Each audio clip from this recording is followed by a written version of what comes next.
तो भाई लोग ठहरो, अभी माहौल बदलने वाला बा। क्यों? क्योंकि खेसारी लाल यादव माहौल बदलने में माहिर हैं। और जब उनके साथ अखिलेश कश्यप का तड़का लगता है ना, तो मतलब उस ओर को माहौल बदल देता है। और ये इसी के बारे में बात करेंगे, बड़ी अपडेट लेकर आए हैं। चैनल पर पहली बार विजिट करेंगे तो चैनल को सब्सक्राइब कर लीजिए। मैं हूँ रविंद्र और आप लोग देख रहे हैं रविंद्र टाइम्स। आज एक गाना आया हुआ आप लोगों को अनंता म्यूजिक वर्ल्ड से, उसको नहीं सुने होंगे तो जाकर सुनिए। टिकुलिया मारे जान करके गाना है, कमाल का गाना है दोस्तों। टुनटुन यादव ने लिखा है और खेसारी लाल यादव की आवाज़ में बेहतरीन गाना है।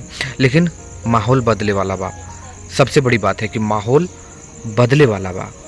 ये गाना और ये बोल मैं इसलिए लेकर आया हूँ क्योंकि खेसारी लाल यादव ऐसे कलाकार हैं जो लगातार वायरल टॉपिक पर आप लोगों के बीच कुछ न कुछ परोसते रहते हैं, आपको पता है।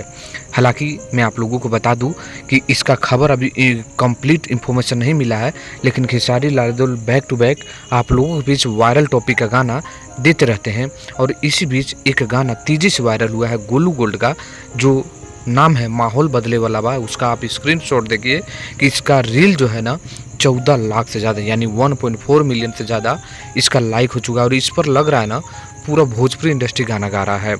तो हो सकता है कि खेसारी लाल यादव भी इस गाने को लेकर आप लोगों के बीच धमाके तरीके से रिलीज कर दें। तो तैयार हो जाइए। क्या आप लोग सुनना चाहते हैं खेसारी लाल यादव की आवाज़ में माहौल बदले वाला बा? तो कमेंट फास्ट, जल्द से जल्द मैं इस वीडियो को खेसारी टीम पास पहुंचा दूंगा। चलिए मिलते हैं नेक्स्ट वीडियो में। धन्यवाद।